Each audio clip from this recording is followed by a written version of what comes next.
한번 따라하겠습니다. 믿음은 좋은 선택이 아니라 순종이다. 믿음은 좋은 선택이 아니라 순종이다. 아멘. 휴 그란트라는 영화 배우를 아십니까? 우리 여성분들은 잘생긴 휴 그란트를 좋아하시는 분들이 아마 있을 줄 아는데 얼굴 표정을 보니까 그 사람이 누구요? 이런 표정이 이분은 노팅힐, 러브 액츄얼리 뭐 이런 영화에서 주연으로 나왔던 아주 잘생긴 그런 사람인데요. 이 휴 그란트가 선택이라는 영화에 등장을 했습니다. 주인공으로 등장을 하는데 그 영화의 간략한 줄거리를 말씀드리면요. 이 휴 그란트가 그 응급실을 담당하고 있는 의사로 나오죠. 근데 어느 날 이상한 환자가 그 병원에 응급실로 들어옵니다. 누가 봐도 노숙자예요. 노숙자. 아주 허름한 지저분한 상태로 응급실을 찾아왔는데 왜 이렇게 어디가 아픈지를 알 수가 없는 거예요.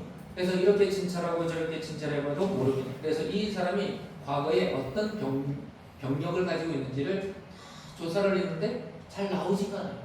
그런데 이상하게 어떤 기관에 연계가 되어 있는 사람으로 뜨는 거예요. 트리플이라는 회사인데 이 회사는 그 치료제를 만들어내는 회사예요. 근데 알고 보니까 이 트리플이라는 회사가 어떤 일을 했냐면 노숙자들을 대상으로 척추의 병을 고치는 약물을 개발하고 있었어요. 그래서 일반 사람을 데리고 가면 문제가 생기니까 남들이 관심 갖지 않는 이 노숙자들을 대상으로 약물 치료를 계속 그 임상 실험을 했던 거예요. 근데 그 중에 이 노숙자가 그 한 사람이었던 거예요. 그래서 이 병원에 실려왔는데 병원에서는 모르는 거예요. 이 세상에 드러나지 않는 약물이니까 왜 이렇게 됐는지. 그리고 이 영화가 그것을 밝혀내는 이제 내용으로 전개가 됩니다. 근데 제가 말씀드리고 싶은 것은 이 응급실 의사로 담당하고 있었던 휴 그란트, 그 이름은 이제 기아라고 영화상에 나온 이름이 기아인데요. 이 기아라는 인물이 갈등을 하는 거예요. 내가 의사로서 이 부당한 일을 밝혀내야 되냐, 아니면 잠잠해야 되냐. 이 병원에서도 병원장 모든 사람들이 아니면 그 정부에 연관된 사람들까지도 당신이 있다. 이 사실을 절대 누구에게도 말하지 마. 이런 식으로 얘기했기 때문에 그래요. 그래서 이 영화는 이 기아라는 인물, 이 의사가 이 불법적인 일이잖아요. 이 약물이 결국 만들어졌다고 쳐요. 그래서 이 희귀한 척추병에 걸린 사람들을 고친다고 해봐요. 좋은 일이죠. 그러나 이 좋은 목적을 가지고 있지만 그 과정은 어때요? 불법적인 거예요. 남들이 관심 갖지 않는 그 노숙자들을 실험 대상으로 쓰고 그 사람들이 다른 병에 걸리고 죽어나가는 이 상황을 아무도 말하지 않았다는 거죠. 이 영화 속에 나오는 이 선택이라는 영화 속에 나오는 이 기야만이 아니죠. 저와 여러분들도 이 세상에서 많은 선택들을 해야 할 순간들을 만나게 된다는 거예요. 우리가 이런 상황에 놓였을 때 우리가 어떠한 믿음을 가지느냐가 그 사람이 참 신앙이 드러나는 순간이다. 저는 그렇게 생각을 합니다. 오늘 아담과 하와 이야기 우리가 한두 번 들은 얘기가 아니죠. 저도 이걸로 몇 번 말씀을 전했던 것 같습니다. 우리가 이 믿음이라는 측면으로 이 말씀을 다시 보고자 합니다. 한번 따라해 볼까요? 믿음은 좋은 선택이 아니라 순종이다. 믿음은 좋은 선택이 아니라 순종이다. 오늘 말씀의 제목이죠.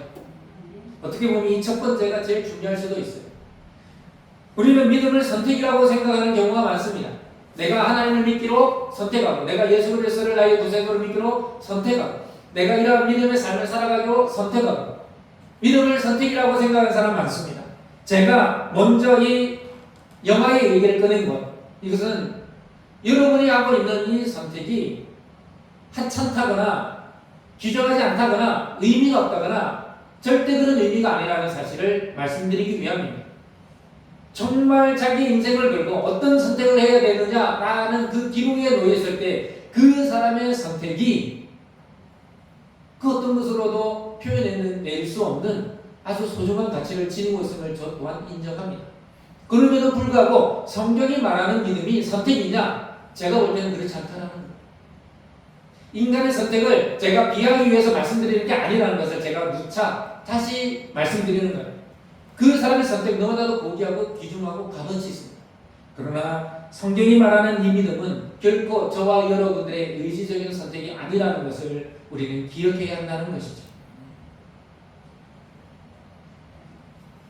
여러분, 선택이라는 말을 들으면 제일 먼저 떠오르는 게 뭡니까? 나의 판단, 나의 의지죠. 여러분, 바보가 아닌 이상 내가 생각해보고 이게 좋은 거냐 나쁜 거냐 옳은 거냐 옳지 않은 거냐를 판단하게 됩니다. 그렇죠? 그렇다면 선택이라는 것은 거의 대부분이 나의 의지라고 생각을 하는 거죠. 오늘 본문에 보면 뱀이 여자에게 물어보죠. 정말 하나님의 이 모든 동산의 나무 열매를 따먹지 말라 하잖아요. 그 질문 자체도 웃기죠. 그러나 여자가 뱀에 이렇게 말합니다. 뱀에게 동산 나무의 열매를 우리가 먹을 수 있으나, 이 말이 뭡니까? 동산에 있는 나무 열매를 우리가 먹어도 된다. 이게 뭐예요? 선택의 자유. 선택. 너네들이 먹고 싶으면 눈에 보이는 것 좋은 거 따서 먹으라는 거죠. 하나님이 선택권을 준 거예요. 다른 말로 말하면 선택의 자유를 주신 겁니다. 그러나 그 다음 절에 이렇게 되어 있죠. 동산 중앙에 있는 나무의 열매는 하나님의 말씀에 너희는 먹지도 말고 만지지도 말라. 자, 이건 어떤 느낌으로 다가옵니까? 선택이에요? 뭐예요? 명령이에요. 여러분, 내가 선택할 수 있는 것에도 나의 믿음이 작용하지만요, 우리의 믿음이 진짜 작용해야 되는 것은 하나님이 명령하신 말씀인 줄 믿습니다. 아멘. 너희 마음대로 선택해. 하나님이 자유를 주셨어요. 내가 무엇을 선택하든 하나님이 그거에 대한 선택의 결과를 묻지 않으신다는 거예요. 그런데 해라 혹은 하지 말아라고 명령하신 부분에 대해서 만약 우리가 그것을 선택한다면 그 선택에 대한 결과를 하나님이 물으시는 거예요. 선택이란 나의 의지입니다.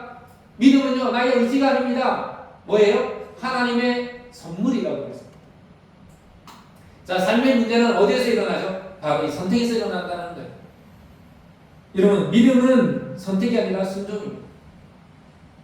제가 다시 말씀드리지만 여러분들의 의지와 판단과 옳고 그름의 그 판별력을 무시하는 게 아닙니다. 아까도 말씀드렸지만 그것은 가치 있는 것이고 소중한 것입니다. 그럼에도 불구하고 하나님이 우리에게 명령하신 부분까지 우리가 선택하려고 한다면 그것은 믿음이 아니다라는 것을 저는 여러분께 말씀드리는 거예요. 여러분, 하나님의 명령에는요, 우리의 선택이 아니라 우리의 순종인 줄 믿으시기 바랍니다. 뱀은 하나님의 명령을 뭘로 바꿉니까? 선택으로 바꿔버립니다. 아니야, 너희가 절대로 죽지 않아. 그러니 순종이 아니라 너희가 선택을 해서 따먹어보라는 거예요. 그런 다음에 그 결과를 보자라는 거예요. 만약에 하나님의 말씀에 대한 순종의 믿음이라는 이 사실을 하와나 아담이 굳게 믿었다면 그 선악과의 열매를 따먹는 일은 일어나지 않았을 것입니다. 그리고 뱀이 뭐라 그럽니까? 그것을 먹는다면 오히려 너의 눈이 밝아져서 하나님과 같이 된다. 하나님이 말씀하신 그 어떤 말씀에도 없는, 다시 말하면 성경에도 드러나 있지 않은, 하나님 말씀하지 않는 그 이상한 회개하고도 이상한 말을 뱀이 하고 있다는. 뱀의 말의 핵심이 뭡니까? 따먹어보라. 너희들이 선택해봐. 순종이 아니라 선택해봐. 너희의 의지로 선택해봐. 그러면 너희의 선택이 옳다는 것을 알게 될 거야 라고 말하는 거예요. 그럼 우리는 너무나도 잘 알고 있습니다. 아담과 하와가 선택한 결과가 옳은 거였습니까? 아니면 그들에게 좋은 거였습니까? 아니, 그들에게 불행과 비극을 가져다 주었습니다. 여러분, 삶의 문제는요, 정말 하나님이 하라, 하지 말라 하신 그 말씀에 우리는 선택하는 것이 아니라 순종하는 것임을 믿으시기 바랍니다. 그렇다면 하나님은 어떤 순종을 원하실까? 저와 여러분을 향하여 기계적인 순종을 원치 않습니다. 그러면 저와 여러분을 사람이 아니라 로봇으로 만드셨어야 했습니다.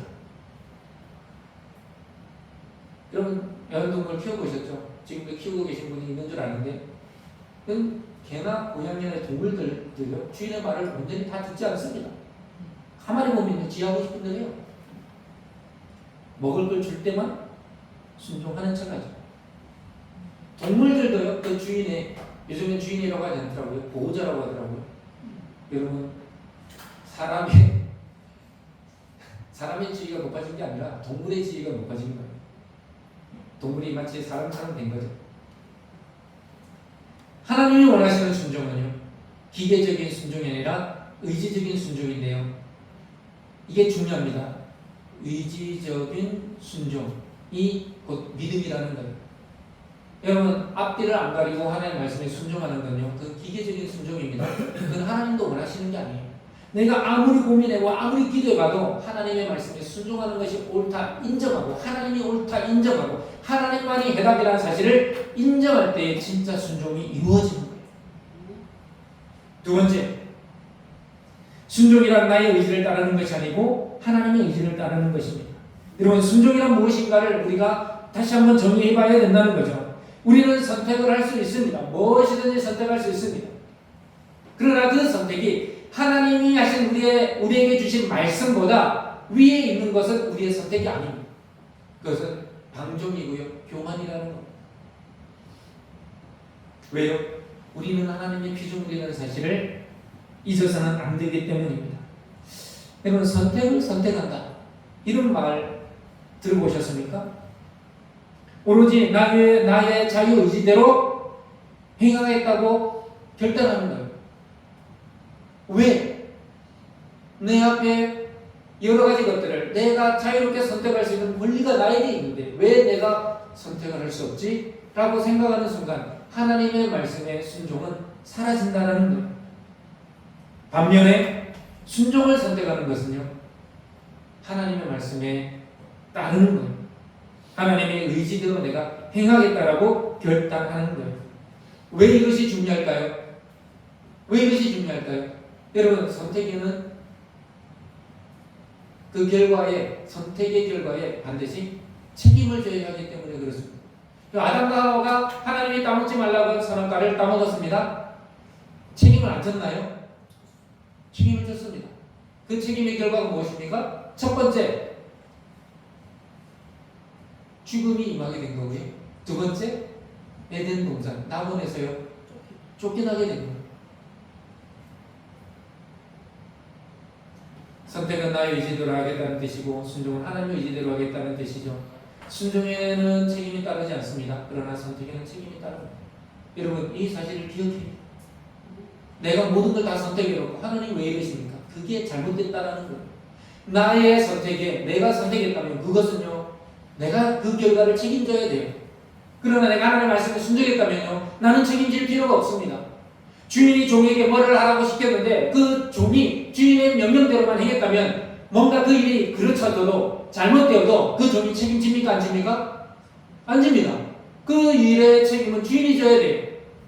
바로 이런 원리입니다. 우리가 하나님의 말씀에 순종하여 그것이 뭔가 잘못된 것 같이 보여도 그것은 우리가 책임질 필요가 없다는 거예요. 왜? 하나님의 말씀에 우리는 순종했기 때문에.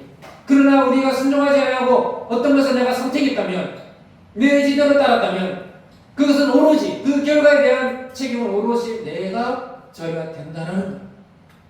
그렇기 때문에 사랑하는 성도 여러분, 우리는 하나님의 말씀을 선택하는 것이 아니라 순종해야 되는 줄 믿으시기 바랍니다. 선택의 결과는 책임지는 것이기 때문에 그래요. 마지막 세 번째, 신앙은 나의 충족인데 반해서 불신앙은 하나님의 결핍입니다. 이게 중요한 말입니다. 나의 선택은 나를 충족시킬 수 없습니다. 여러분, 이 세상의 것을 내가 어떤 것을 선택한다 할지라도 그것 하나가 내 삶을 온전하게 해줄 수 없다라는 거예요. 여러분, 더울 때 저희 아이들이 이게 사이다 콜라를 좋아합니다. 솔직히 저도 좋아해요. 그래서 그런지 좋아하더라고요. 근데 여러분, 콜라나 사이다 이렇게 음료수를 마시면 그때 되게 시원하고 막 당이 충전되니까 기분도 좋아지고 어때요? 살 것 같죠? 근데 한 30분쯤 지나면 다시 목이 해지고 말라요. 근데 그때 뭘 찾습니까? 예, 물을 찾아요.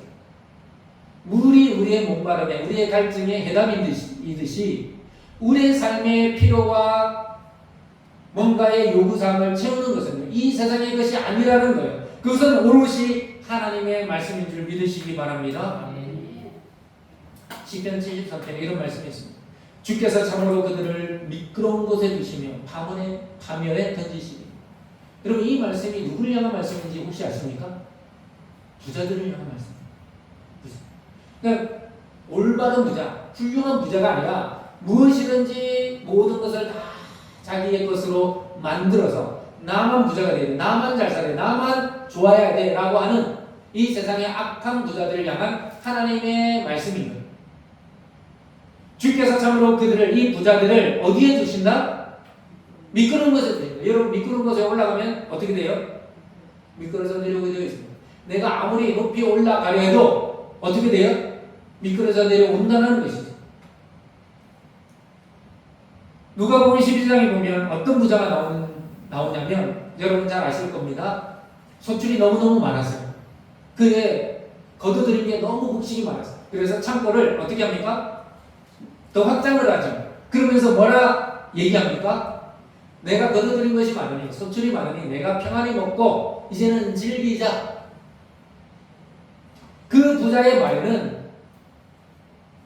자기가 가난하거나 대사회적인 책임을 져야 한다는 그런 생각은 1도 없었다라는 거죠.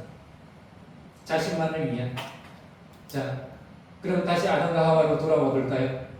아담과 하와가 그 선악을 알게 하는 나무의 열매를 누구를 위해 먹으려고 했을까요? 내가 이걸 먹음으로써 이 세상을 위해 내가 헌신하고 이 세상에 더 좋은 세상으로 만들기 위해 내가 저 선악과를 따먹어야 되겠구나. 그래 하나님과 같은 지혜를 얻고 세상을 밝게 하는 지식을 얻어서 내가 이 세상을 더 밝은 세상으로 만들어야 되겠구나 라는 결심에서 먹었습니까? 저는 아무리 성경을 봐도 그런 내용을 발견하지 못했습니다. 그들이 따먹은 결과를 7절에서 이해하고 있는데 우리 한번 읽겠습니다. 이에 시작. 이에 그들의 눈이 밝아져 자기들이 벗은 줄을 알고 무화과 나무 잎을 엮어 치마로 삼았더라. 아멘.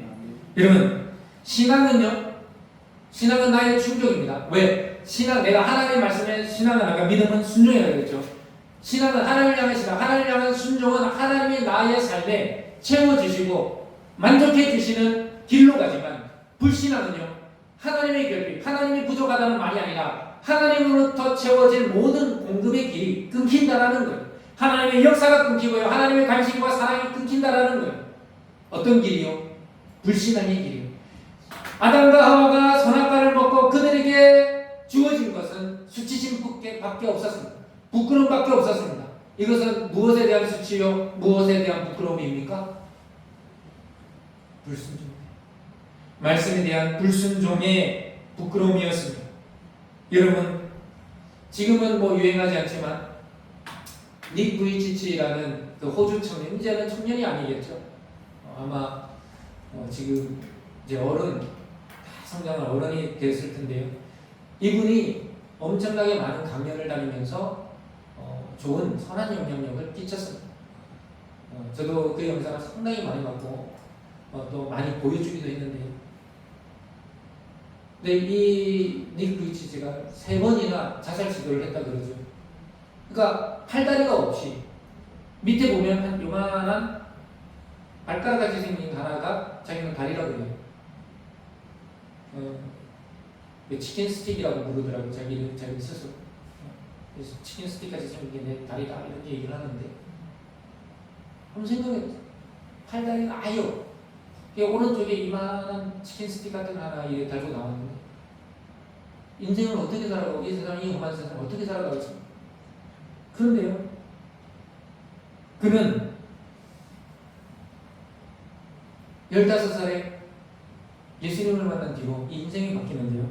회계역 경영을 전공하고요. 그리고 중고등학교 때는 학생회장도 합니다. 스케이트보드를 타고요. 수영도 하고요. 그리고 서핑도 즐기고 드럼도 치고 제가 못한 걸 다 하고 있더라고요. 더듬보다 골프도 쳐요. 그리고 컴퓨터도 하고. 그러니 수많은 이 세상에 한계에 부딪혀서 인생의 절망 가운데 있는 수많은 사람들에게 이 닉 부이치치라는 한 사람이 희망을 주고 삶의 소망을 준 아주 대표적인 사람이 됐습니다. 제가 왜 이 얘기를 꺼내느냐? 그가 이런 얘기를 했습니다. 내가 가지지 못한 것보다 내가 가진 것에 집중하세요. 삶에서 기회란 없는 것에서 오는 것이 아니라 이미 내가 가지고 있는 것에서 더 많이 주어집니다. 여러분, 아담과 하와가 못 가졌습니까? 아닙니다. 그 선악을 알지 않는 나무 그 한 나무만 빼고는 에덴 동산의 모든 것을 다 소유하고 있었어요. 근데 뭐가 아쉬워서 에덴 동산 중앙에 있는 선악을 알게 하는 그 나무를 탐냈을까요? 여러분, 우리는 이렇게 생각합니다. 좋은 선택이 좋은 결과를 가져올 것이다. 여러분, 그 좋은 선택이라는 게 누가 판단하는 거예요? 내가 판단하는 거예요. 여러분의 판단이 항상 옳습니까? 그렇지 않습니다. 지혜롭게 생각하면 일들이 잘 될 거야. 길이 열리고. 그래서 인간적인 지혜와 인간적인 꾀로 신앙이 엇나가는 사람들이 얼마나 많이 있습니다. 여러분, 아담과 하와가 어떤 선택을 했습니까? 좋은 선택을 했습니까? 지혜로운 선택을 했습니까? 아닙니다. 결과적으로 어리석은 선택을 한 거예요. 더 많은 기회를 얻기 위한 방법은요, 여러분, 선택이 아닙니다. 순종인 줄 믿으시기 바랍니다. 아멘. 하나님께서 저와 여러분께 하시는 그 말씀을 선택하는 것이 아니라 지금 이 시간 그 말씀에 순종하는 은혜가 있기를 축복합니다. 아멘. 신명기 29장 2절에 보면요, 우리 한번 읽겠습니다. 여호와께서 시작. 여호와께서 애굽에서 너희의 목전에 바로와 그의 모든 신하와 그의 온 땅에 행하신 모든 일을 너희가 보았느니 곧 그 큰 시험과 이적과 큰 기사를 내 눈으로 보았습니다. 그러나 깨달은 마음과 보는 눈과 듣는 귀는 오늘 여호와께서 너희에게 주지 아니하셨느니라. 아멘. 이 말씀이 너무너무 우리에게 중요한 하나님의 메시지라 저는 생각합니다. 2절에 보면요, 너희가 모든 일을 보았어. 출애굽을 하는 과정 가운데에 하나님의 역사, 하나님의 이적, 하나님의 기적을 너희가 모두 보았다 그래요. 그 하나도 빠뜨리지 않고 보았다 그래요. 그러나 깨닫는 마음과 보는 눈과 듣는 귀가 하나님이 주지 아니하셨다는 표현이지만 이스라엘 백성들에게 있었다 없었다? 없었다라는 거예요. 지금 이 자리도 마찬가지입니다. 우리는 알 수 없지만 저는 바라기는 여러분 모두가 깨닫는 마음과 보는 눈과 듣는 귀가 있기를 축복합니다. 아멘. 이게 없으면 순종이 아니라 선택하려고 한다는 거예요. 아담과 하와처럼 하나님이 모든 것을 주시고 단 한 가지 그 하나만 금하셨는데 그것조차도 그들이 순종하지 아니하고 선택하려 한다는 거예요. 말씀을 마무리 지으려 합니다. 불순종에 대한 결과는요, 수치심입니다. 이것을 알고도 하나님이 분명히 말씀하셨습니다. 이것을 먹는 날에는 반드시 죽으리라. 우리는 그 결과를 이미 알고 있습니다. 그런데도 왜 우리는 순종하지 아니하고 선택하려 했습니까? 지금 이 시간 결단하길 바랍니다. 24시간 우리가 믿음으로 살겠다고 결단해도요, 24시간을 다 믿음으로 살아내지 못합니다. 그 이유가 뭘까요? 그 시간마다, 그 때때마다, 그 순간마다 우리는 선택하려 하기 때문입니다. 여러분, 순종하십시오. 순종이 기계적인 순종이 아닙니다. 내가 이해되지 않는데, 이게 억울한데, 여러분, 지나고 나면요, 이해되지 못할 일들이 없습니다. 하나님의 말씀은요, 그때 그 순간 우리가 이해되지 않는다 할지라도 하나님은 항상 오르신 분인 줄 믿으시기 바랍니다. 아멘. 그 오르신 분 앞에 우리는 다시 한번 선택이 아니라 순종하리라 믿음의 결단을 내리고 앞으로 전진하는 저와 여러분 되기를 축복합니다.